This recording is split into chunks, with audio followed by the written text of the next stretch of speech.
Voltamos com o Jornal da Manhã, Cuiabá. Muito bem, 7 horas e 25 minutos, estamos de volta pela nossa Jovem Pan com o nosso Jornal da Manhã de São Cuiabá. E estamos recebendo aqui deputado federal eleito, diplomado, Abílio Brunini, bom dia.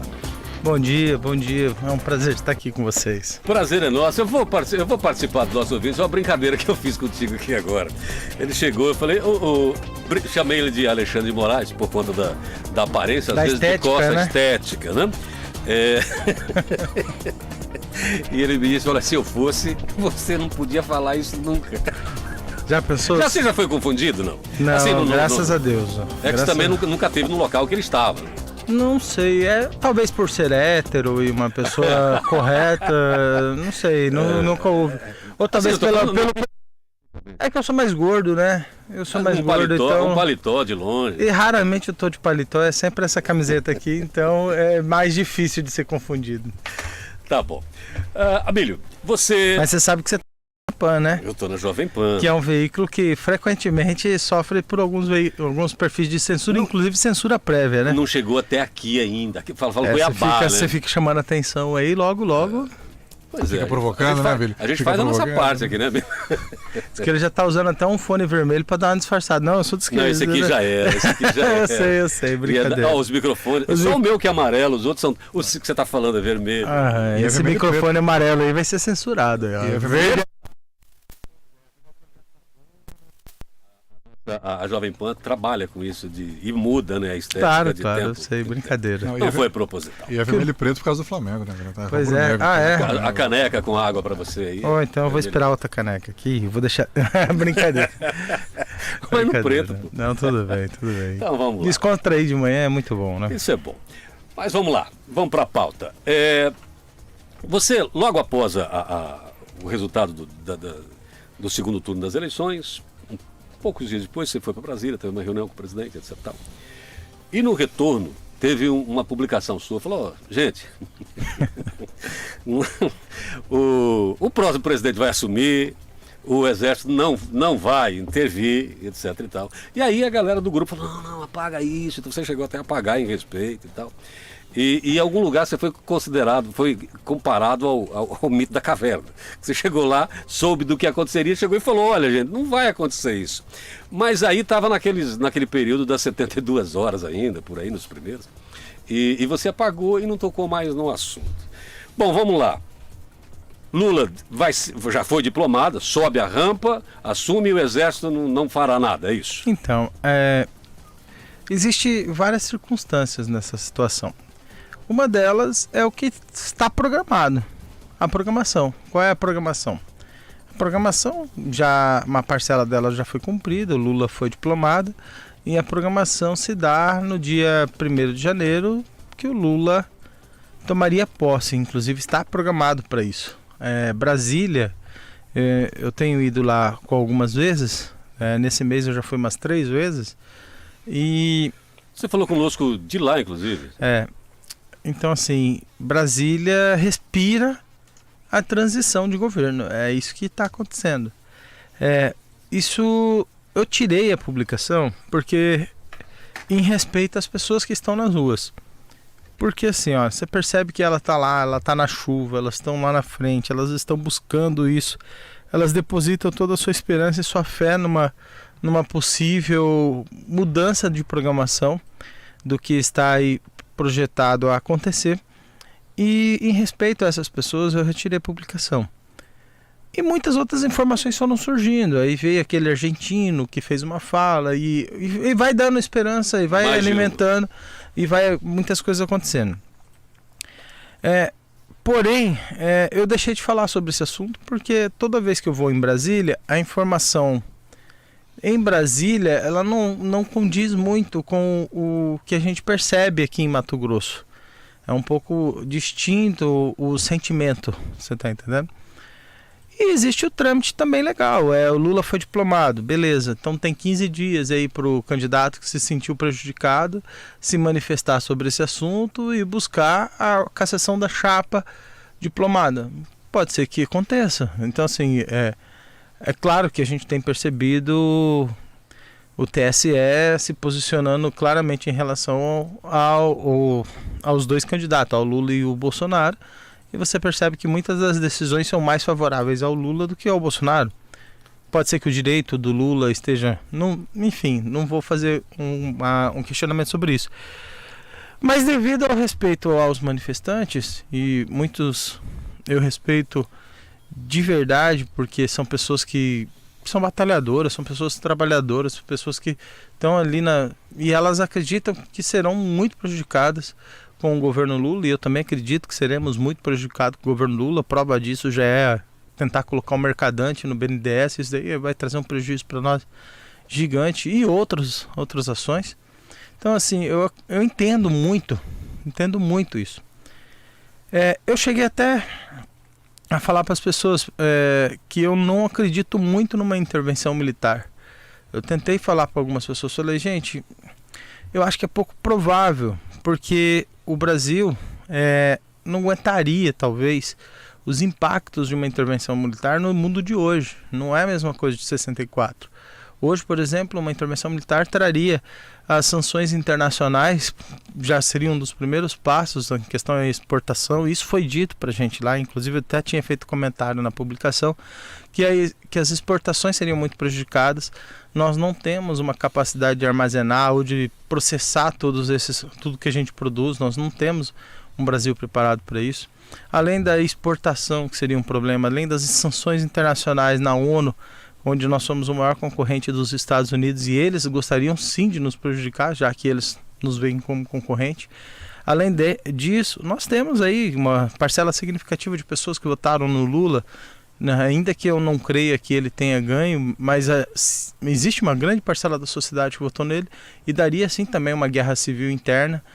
Nós temos uma mídia de uma maneira muito generalizada que vai se manifestar sobre esse assunto, e a única forma que o Exército teria de conter uma manifestação disso seria uma censura muito radical. Então o Brasil não está pronto para isso, o Brasil não aguentaria uma intervenção militar. E eu acredito que se os próprios militares tivessem interesse mesmo de fazer essa intervenção militar, já tinha feito. Não esperaria o movimento sangrar o tanto que tem sangrado para buscar essa manifestação. Mas eu sei que só de dar essa opinião para você aqui, eu serei muito criticado, como eu já tenho sido. O pessoal que está nas manifestações em frente ao Exército não está feliz comigo. Muitos deles colocam que estão arrependidos de ter votado em mim, estão arrependidos de ter pedido voto por mim, porque no momento que eles gostariam que eu estivesse lá na rua junto com eles, eu não estou. E é a primeira vez que eu não estou numa manifestação, é a primeira vez que eu não participo de um manifesto. Grande parte disso é porque as informações de pessoas ligadas ao próprio presidente falaram para nós, olha, os deputados eleitos, os deputados de mandato não devem participar. Inclusive você vai perceber que isso acontece no Brasil inteiro. Nenhum deputado eleito no Brasil, nenhum deputado de mandato no Brasil está participando. Às vezes ocorre de uma ou outra pessoa, mas logo em seguida já deixa de ir. Então, assim, apoio à distância. Lá eles não vão. Aqui, então, a gente... mas ele também não vai. Também não vai. O que eu percebo é o seguinte, eu apoio o direito da pessoa se manifestar. Isso eu apoio. Eu não posso estar lá, mas eu apoio o direito da pessoa se manifestar, porque é constitucional. Está no artigo 5º da Constituição, o direito da pessoa se manifestar. Então, assim, nós como cidadãos temos que respeitar o direito do outro.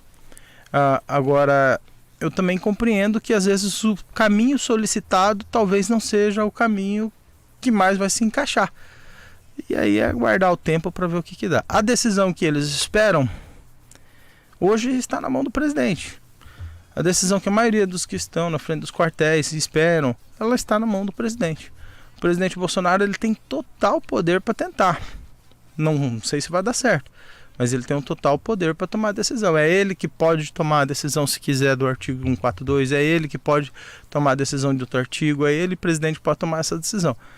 Lá em Brasília, eu não sinto esse clima. E é isso que eu expressei naquele dia. E lamentavelmente as pessoas vão interpretar como se eu já tivesse jogado toalha, mas não é isso. Eu estive lá com o filho do presidente, estivemos no mesmo evento com o filho do presidente, estivemos no evento com os deputados mais próximos do presidente, estive no evento junto com o presidente e não foi esse clima que a gente sentiu. 7h35, Vinícius. Bom, primeiro, bom dia, Abílio, seja muito bem-vindo aqui ao nosso convívio.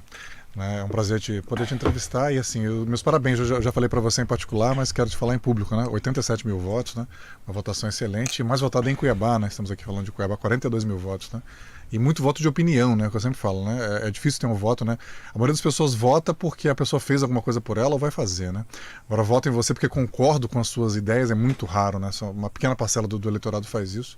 E grande parte do teu eleitor é assim, voto no Abílio porque concordo, né, com as ideias, com as bandeiras, né, que ou ele me defende, amam ou me né? odeiam, né? É verdade, então eu quero te dar os ou parabéns gostam aqui. de mim ou não gostam de uma vez, eu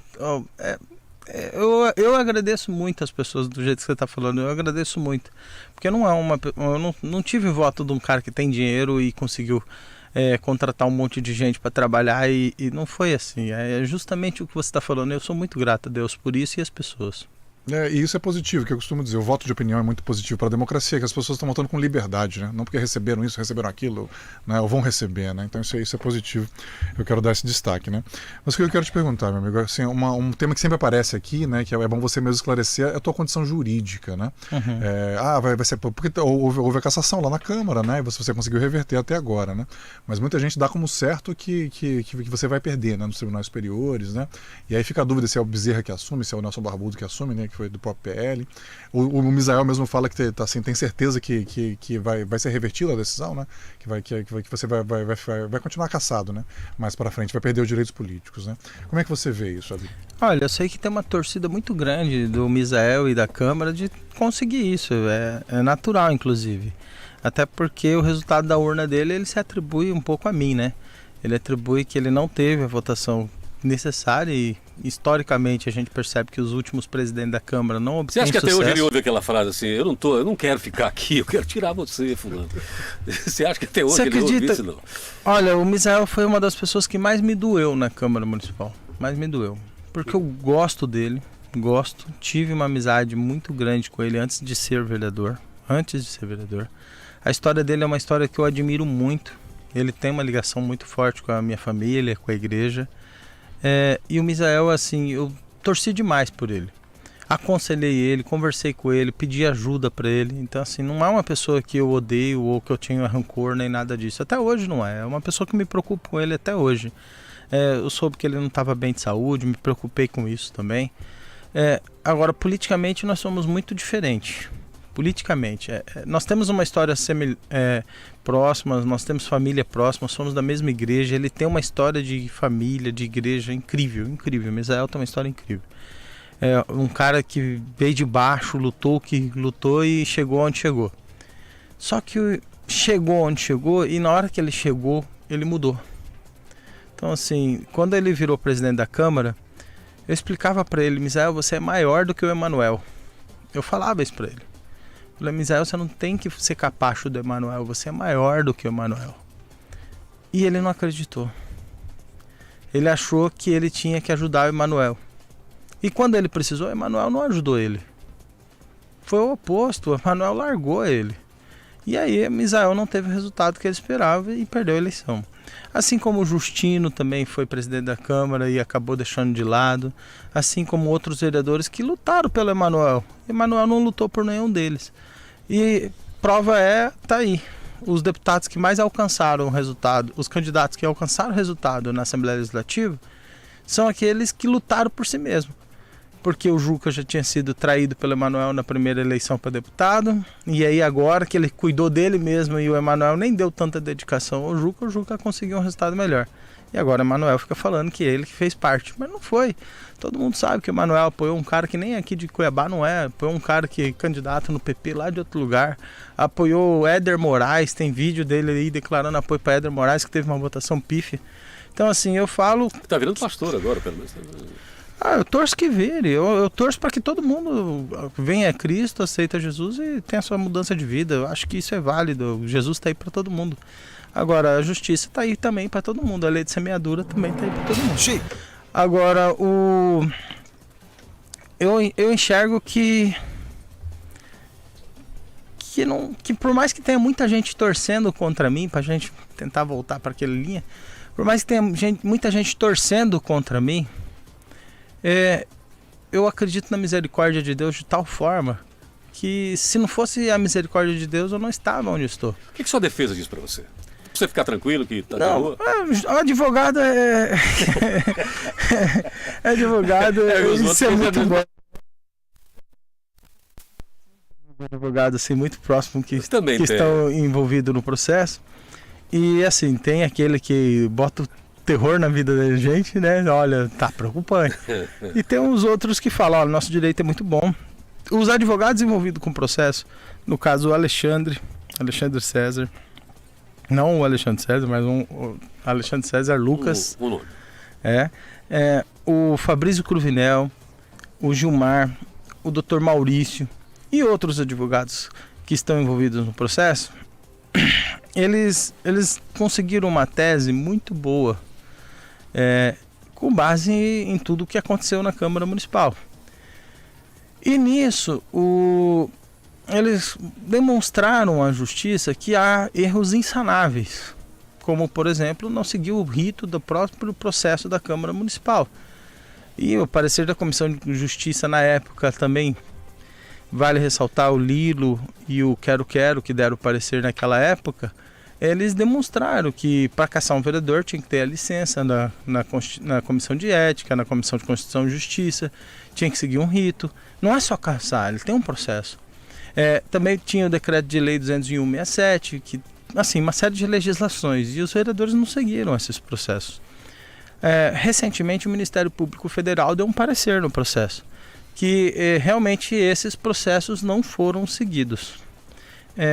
A grande surpresa minha foi a decisão do juiz na primeira instância, porque era um outro juiz num outro momento que tinha dado uma decisão favorável a nós, e recentemente esse juiz mudou. Então mudou o juiz, mudou o entendimento, teve uma outra decisão. Porém, ela está sendo reformada através do Tribunal de Justiça, assim como é o processo. E se o Tribunal de Justiça der uma decisão e a prefeitura, que eu não sei nem por que está no processo, mas a prefeitura quiser recorrer às instâncias superiores, poderá recorrer. A justiça ela está aí para isso. Agora, é engraçado que, não sei se vocês se lembram, na época da cassação, o Emanuel jurava de todos os modos que ele não tinha interesse nenhum no processo. Porém, quem botou fogo no processo recentemente foi o procurador do município da prefeitura de Cuiabá. O procurador que responde ao prefeito Emanuel Pinheiro foi quem acendeu um pouco mais de fogo nessa questão. E quem assume? Você falou. Eu acho que talvez está tendo algum conflito de entendimento aí. Eu não concorri a deputado federal sob júdice. Eu não tive nenhum processo tentando indeferir o registro da minha candidatura. O registro da minha candidatura foi pleno, com todos os direitos políticos conservados naquele momento. Ele foi 100% válido, não teve nenhuma contestação. A minha campanha, só para você ter ideia, eu não tomei nenhum processo na minha campanha. Nem nada, nem jogar santinho no chão, porque isso a gente não fez. Nada, nenhum processo. Não fui condenado em nada, nem tem nenhum processo no meu nome. Não tem nada que interfira a minha candidatura. Nada. É diferente do caso do Juca, que tem o Gilberto Melo no processo e tal. Que é uma questão... No meu não tem nada disso. E ainda chegamos ao ponto de ter todas as contas aprovadas, tudo certinho, e fomos diplomados ontem. Então eu acho que existem muitas pessoas com muitas esperanças, algumas delas de que o Bezerra assuma, que por causa do histórico dele, eu não tenho nada contra ele, eu não tenho nada, assim, eu nem o conheço, então não posso falar nada sobre isso.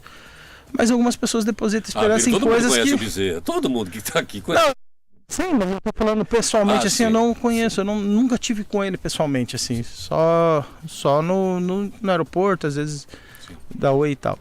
Mas o que eu digo é, a esperança que muitos têm não se realiza dentro do processo. Para quando que tá marcado o julgamento? Dia 19 agora. Dia 19, tá pertinho aí.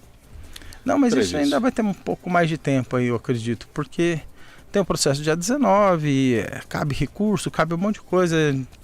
pelo que eu estou vendo, a prefeitura nunca vai se dar realizada a não ser me tirando da política. E não é a prefeitura, porque isso não significa o interesse dos munícipes de Cuiabá, não significa o interesse da prefeitura, está me parecendo o interesse do prefeito. Então, assim, o Emanuel não vai ficar satisfeito até me tirar da política. E você, enquanto não tirar ele da prefeitura? Não, eu fico satisfeito só com a polícia mesmo. Bom, deixa eu fazer uma pergunta com relação ao seu mandato. A partir do ano que vem, você tem direito a uma grana que todos têm direito, que são as emendas parlamentares. E você, sua base é Cuiabá. Sim. Sua base é Cuiabá. Como é que você vai fazer para ajudar o município, seu município, mandando emendas? Você vai mandar, não vai mandar? Vai esperar ele sair? Como é que vai ser? Não, olha só que curioso, boa pergunta. Os deputados eleitos no Brasil inteiro teve um fator novo no mandato político. Fator novo porque isso nunca aconteceu antes. O presidente da Câmara, o Arthur Lira, como todos sabem, tem a emenda de relator, que antes o povo chamava de orçamento secreto e etc. Por um período eleitoral, enfim. O Arthur Lira, ele criou um instrumento pedagógico. O que é esse instrumento pedagógico? Ele sabe que os deputados eleitos agora não têm como participar do orçamento do ano que vem e nem deste ano. Até porque eles só poderão participar do orçamento quando empossados, que é a partir do dia 1º de fevereiro de 2023.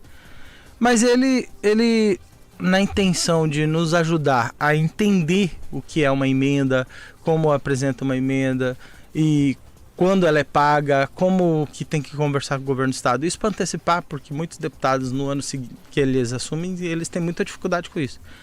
Então ele deu o direito para que cada deputado pudesse recomendar ao relator do orçamento até 5 milhões de reais em emendas, sendo 2 milhões para a saúde, 1,5 milhão para o Ministério do Mapa e 1,5 milhão para o Ministério do Desenvolvimento Regional, que é MDR. Então cada deputado do estado de Mato Grosso teve direito a fazer emenda de 5 milhões de reais, cada deputado eleito, fazer emenda, mas nós não emendamos. Quem emenda é o relator. Então nós recomendamos ao relator aquilo que nós gostaríamos e o relator anexou a LOA para que essas emendas elas fossem aprovadas. E aconteceu.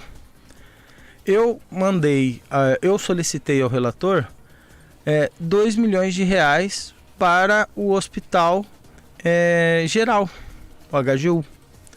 E uma colega nossa, a Amália, sugeriu também. Esteve aqui essa semana. Ela até está meio cautelosa assim, eu mesmo não deveria falar sobre essa questão, mas ela também sugeriu 2 milhões de reais para o Hospital do Câncer. Você fala que ela está meio cautelosa em mandar dinheiro para acabar isso? Não, está meio cautelosa em falar sobre esse assunto porque ela ainda não está diplomada, né? Isso não tá empossada. Então, mas é recomendação ao relator, qualquer cidadão pode recomendar ao relator, mas de maneira pedagógica o presidente da Câmara sugeriu a gente. Então, a gente mandou 2 milhões para o HGU e 2 milhões para o Hospital do Câncer. Esses 2 milhões para o HGU e 2 milhões para o Hospital do Câncer passam pela Prefeitura de Cuiabá. Então, eu entrei em contato com a secretária de Saúde de Cuiabá. Falei, olha, nós vamos mandar um recurso para ajudar Cuiabá. Porque esses 2 milhões para o Hospital Geral é prestação de serviço para a Prefeitura de Cuiabá. E os 2 milhões do Hospital do Câncer é prestação de serviço para a Prefeitura de Cuiabá. E aí alguém me questionou justamente sobre isso. Mas você vai mandar dinheiro para o Emanuel? Eu falei... O Fábio Garcia falou, nós vamos enviar via governo do estado. Isso é uma opinião dele então, não é combinado. Então, o que eu entendi? Eu entendi o seguinte, para ajudar Cuiabá, eu vou ter que ajudar através da prefeitura. E o que eu posso fazer? Ou eu vou ficar brigando com o prefeito e não mando recurso para a prefeitura de Cuiabá, porque eu acredito que ele vai agir de má fé com esses recursos. Eu preferi mandar o recurso para a Prefeitura de Cuiabá, mandar o recurso que seja destinado a esses 2 órgãos, no caso eu e a Amália, eu apoiando a Amália no processo dela voltar do Hospital do Câncer e ela me apoiando no Hospital Geral, para que a gente tenha essas 2 entidades prestando serviço de qualidade para as pessoas e ao invés de eu ficar brigando com o prefeito e não ajudar a cidade, Eu Então, vou qual- arriscar, porque eu vou mandar o recurso e quando assumir como deputado eu vou fiscalizar a aplicação desse recurso. Eu vou verificar se ele foi aplicado Dos 5 corretamente. milhões, tudo 4 mais. você está destinando 2 para o Hospital do Câncer? E 3 a gente mandou no governo do estado, que é o Ministério de Desenvolvimento Regional e o MAPA, para que possa comprar equipamentos para ajudar os municípios, não só... Não... Mas só os bolsonaristas, não? Então, isso daí foi uma brincadeira, mas ontem eu senti o peso do diploma. Eu vou falar um trem para você. Ontem eu senti o peso do diploma. Na hora que eu recebi o diploma ontem, eu senti no coração assim, eu falei, eu tenho que parar de fazer brincadeira. Porque essas brincadeiras, elas não são mais interpretadas do mesmo jeito que era antes. Eu senti o peso do diploma ontem. Foi uma responsabilidade muito grande que veio sobre mim. E aí, quando eu cheguei aqui, você já brincou comigo? Eu falei, puxa, eu tô tentando parar de fazer as brincadeiras. Mas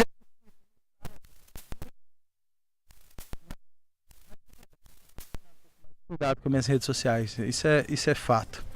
Porque às vezes eu falo brincando uma coisa, por mais que tenha um fundinho de verdade, mas ela nem sempre ela é interpretada da forma correta. Por exemplo, é claro que eu não tenho como não ajudar todos os municípios. Você acha? Eu tive voto em todos os municípios. Nos 141 municípios eu tive voto. Eu não vou ajudar aquele município porque o Lula ganhou lá? Tem gente que votou em você e não votou no Lula. Não, E não votou no Bolsonaro. Além disso, não, é muito, muito além disso. Se eu não ajudar um município que o Lula ganhou lá, eu estou reforçando que a pessoa precisa do Lula mesmo. Então eu preciso demonstrar que ela precisa de pessoas melhores e eu preciso demonstrar um bom trabalho naquele município. O que eu tenho que entender, o que as pessoas... eu gostaria que as pessoas entendessem é que, claro, a gente faz as brincadeiras, a gente é bolsonarista, tem essa questão da polarização política, é quase como 2 times de futebol adversários e tem essa brincadeira, mas é óbvio que eu vou ajudar todos os municípios e é óbvio que eu vou fiscalizar todos os municípios. Claro, com uma prioridade aos bolsonaristas, mas... Foi brincadeira agora? Claro, foi brincadeira. Confundi de verdade. É que a gente nunca sabe quando você está brincando, você já percebeu isso? E do jeito que você fala as 2 coisas do mesmo jeito. Não, mas... olha, Como ator seria péssimo. Não, mas ontem eu fiz uma fala muito séria sobre isso. Eu falei o seguinte, olha, se você for ali na UPA, tá bolsonarista e tá petista. Tá os 2 sofrendo com falta de médico e falta de remédio. Vai ali na UPA. Tá faltando leite de UTI pra todo mundo. Né? São cidadãos, eles Tá são faltando eleitores. leite de UTI pra todo mundo. Cidadãos Pro com hétero, direitos. pro homossexual, pro religioso, pro ateu, pro de direita, pro de esquerda. Estão roubando, estão prejudicando todo mundo. Quando falta um médico num serviço público, é todo mundo ali, é indiscriminadamente. Quem precisar, independente Quando da falta orientação. saneamento básico numa rua da nossa cidade, naquela rua o saneamento que falta de um esgoto que está correndo ao céu aberto ali naquela rua, ele não está prejudicando um lado, ele não está escolhendo que ele está prejudicando, ele está prejudicando todos. Então assim, apesar das brincadeiras às vezes que a gente faz, a gente tem que lutar por todos, porque o serviço público ele não escolhe lado. Ou ele funciona para todo mundo, ou ele não funciona. Vinícius. Sim, bom, vamos discutir agora o aspecto político, né? Assim, discutimos o jurídico já, né? E aí, assim, você foi candidato a prefeito, né? Foi derrotado assim, por uma margem muito pequena, né? 6.029 votos, né? Bem apertadinho. Culpa minha. Aí eu até brinquei que agora a Abílio ganhou do Emanuel, né? Porque você teve 42 mil em Cuiabá e o Emanuelzinho teve 26, né? Então a Abílio ganhou do Emanuelzinho, né? Agora aqui para deputado federal, não tem essa, Perdi né? pro Fábio. Mas ganhei na capital, mas perdi na no capital. geral. Mas como é que você vê só que uma nova candidatura? Eu brinco que qualquer um com 6 mil votos de diferença teria pelo menos vontade de tentar, né? O Mauro perdeu por 70 mil para o Wilson Santos e tentou de novo e ganhou a prefeitura, né? Como é que você vê essas conversas com o Felipe Velaton também, que foi teu vice, né? Como é que você enxerga a associação? E o Valdemar da Costa Neto falou, olha, futuro prefeito de Cuiabá, né? Lá em Brasília ele te denominou assim, né? Como é que você vê essa situação? Foi inesperado aquela fala dele lá, porque eu não esperava que ele se posicionasse sobre esse assunto. Até porque eu não tenho conversado com ele sobre esse assunto. Só que ele fez uma avaliação de todos os candidatos, então para cada candidato ele fez uma fala diferenciada, para cada eleito. E no meu caso ele tocou nesse assunto lá de maneira... Se você ver na foto, eu não estava com aquela expressão de quem esperava aquela fala dele. Mas o que eu vejo? Há quem disse que você não estava nem sequer à vontade ao lado dele. Então, eu não estava esperando aquela fala dele. O que eu percebo nessa situação toda? É muita responsabilidade. Eu tenho um medo muito grande de frustrar, às vezes, aquelas pessoas que depositam essa expectativa. E aí eu vou ter que conversar com essas pessoas, ver se é isso que elas querem, para elas não chegarem falando, o que a gente quer é o Abílio prefeito e o Abílio não vem. Então existe uma responsabilidade sobre isso. Mas ao mesmo tempo, eu sei que a gente não pode pensar só na gente. A gente também tem que pensar num projeto político que envolva não só Cuiabá, mas as outras cidades também. E eu gostaria muito de ajudar Várzea Grande, eu gostaria muito de ajudar Rondonópolis. Tenho falado com o Cláudio, que é um pré-candidato a prefeito lá em Rondonópolis. Tenho conversado com outros amigos, tanto em Tangará, tanto em Sinop e até nos municípios menores, para que a gente consiga trazer para a política novas lideranças, novas pessoas, novos vereadores, novos prefeitos. E Aquilo isso, que você fez na Câmara, você está tentando fazer de uma maneira... eu acho que foi mais... positivo. Eu acho que foi positivo. De juntar uma galera com uma orientação, e agora você está tentando fazer isso em nível de Estado, é isso? Sim, tivemos nomes novos na Câmara, nós temos pessoas novas na Câmara que são bons vereadores. Prova aí é a Michele Alencar, prova aí é a Maísa Leão, prova aí foi o trabalho brilhante de fiscalização do Pacola, prova aí também nós temos o Felipe Corrêa, nós temos outras pessoas que estão na Câmara Municipal. A Edna também é nova. A velha é nova, é o pior exemplo que você poderia dar aí. Mas houve uma renovação, renovação. Nem toda renovação é boa, nem toda renovação é boa. Mas... até tirou o foco. Mas o que eu vejo é o seguinte: é possível a gente trazer novas pessoas para a política. E nós precisamos trabalhar nisso. Por um outro lado, quando eu fui candidato a prefeito, eu falava claramente, estava na nossa propaganda de campanha, e tudo que seriam 2 prefeitos. Tanto que eu falava, Abílio e Velaton, são 2 prefeitos e tudo mais. Usamos os nomes no mesmo tamanho, Abílio grande com Velaton grande. Não foi aquele negócio de esconder o vice nem nada disso, foi nítido. E eu acredito que ele tem total capacidade, e ele hoje ainda está um pouco mais experiente de tudo que já passamos. E eu acredito que ele tem total capacidade de ser prefeito de Cuiabá. Eu acho que ele é um bom nome. Agora, depende da construção, depende da política, depende de um monte de coisa. Às vezes a gente tem a vontade de que isso aconteça, mas também tem outros fatores que precisam ser trabalhados. Nós não podemos ignorar o entorno político, né? Pode ser que eu venha? Não sei, mas hoje eu gostaria muito de trabalhar o nome de pessoas para que a gente pudesse ocupar diversos espaços. Eu sou deputado federal, o Diego hoje está estadual, a gente poderia sugerir o nome do Velaton para prefeito e compor com um outro grupo político para a gente ter um grupo mais solidificado. Poderia acontecer. Depende do próprio Velaton, depende de todos os envolvidos no processo, porque eu não posso falar pelos outros. Ontem eu estava conversando com o Diego, ele falou que também, se for necessário, ele também está com o nome disponível. Eu conversei com outras pessoas também que estão colocando seu nome à disposição. É daqui 1 ano e meio, então tem muito chão, você já viu isso, tem muito chão. E ainda tem outros grupos, a gente tem que conversar com outras lideranças, tem que ver, respeitar as outras possíveis candidaturas, outros possíveis nomes. Tem o grupo do Mauro, que é o grupo muito mais forte hoje. Hoje eu acho que o Mauro atrai mais experiência do que ele teve na outra vez. Historicamente, o governador não faz prefeito porque ele está no meio do mandato, e no meio do mandato dele ele ainda está implementando algumas medidas que às vezes são medidas amargas para poder conseguir entregar um mandato fechado, bonito até o final do mandato. Mas pode ser que o Mauro dessa vez tenha uma visão diferente da de 2020.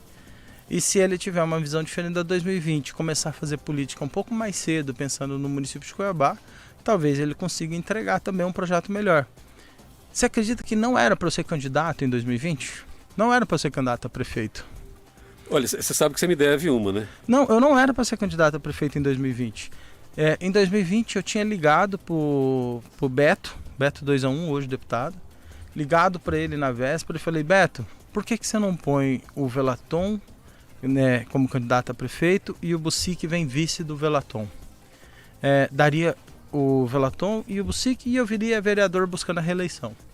Eu me disponibilizei a isso, para ter um grupo só tentando a candidatura.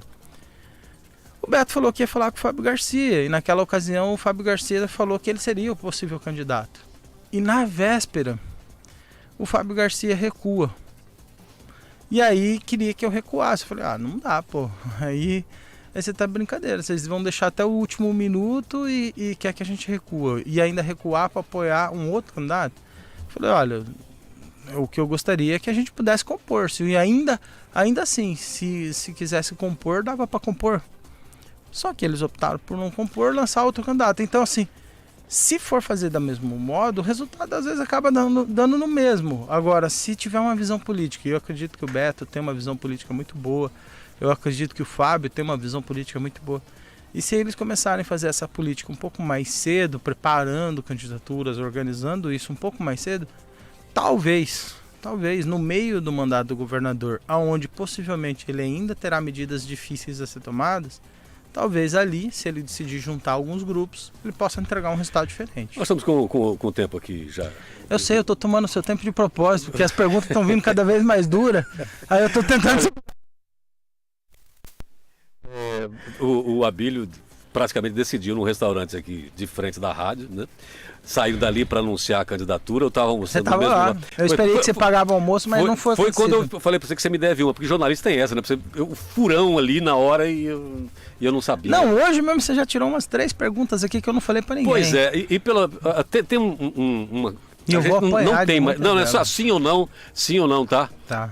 Ou se não quiser responder também por uma questão legal, pode, mas é a última, tá? Quem está perguntando é o Rubens Machado. Abílio, se o presidente tentar o golpe, você apoia? O presidente não vai tentar o golpe. Obrigado. Obrigado, Abílio. Um grande abraço. Nada. Obrigado, Vinícius. Obrigado, Paulo.